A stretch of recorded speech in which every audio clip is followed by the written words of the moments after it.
Morning, ngayon gagawa ako ng chicken pit humba, pero with the twist. Lalagyan ko ng tokwa para extender kasi iyan din ang ulam ng aking mga aso. So ngayon piniprito ko muna itong tokwa.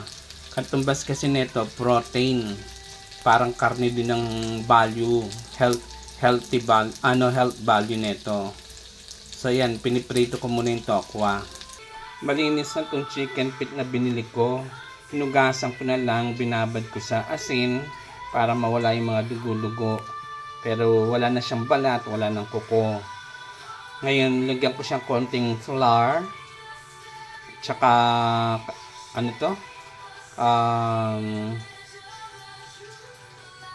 Harina, tsaka yung,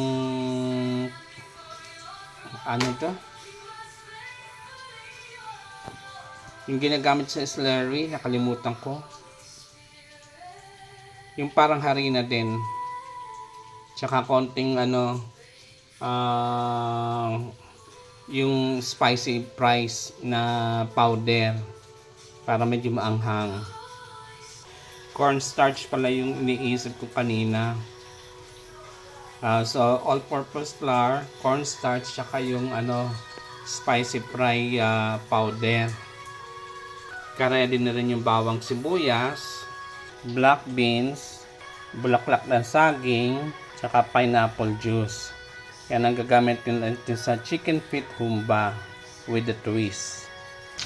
Ayan, piniprito ko na yung chicken pit, pero konting mantika lang, yung parang pinahid lang ng mantika. Gusto ko lang maprito yung yung chicken pit para medyo malambot-lambot mamaya.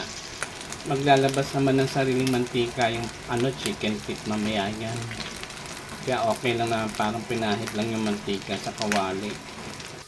Ito, ginigisa ko na yung bawang sibuyas para lumabas yung aromatic.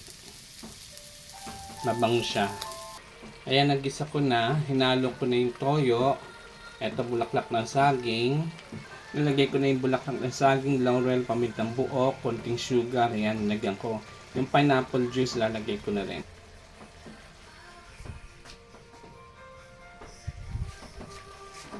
Ay! Tumapon. Lagay ko na rin yung black beans ko para kasama na siya. Ilagay ko na yung black beans ko para yan, maluto na siyang kasama. Ayan, almost done na. Hinalo ko na yung tokwa. Kasi ito yung magiging parang extender ko dahil mga aso ko 5 eh. Kailangan din nila may ulam. So although marami pong chicken pit, share the blessings sa kaibigan, sa neighbor. Sarap ng lasa. Grabe. Panalo. Ayan. Sarap siya. Chicken pit humba with a twist. Kasi nagyan ko ng tokwa. Ayan. Sarap siya. Grabe. First time ko nagluto nito. God bless you all guys sa inyong lunch. Ingat po tayo at maulan po ngayon.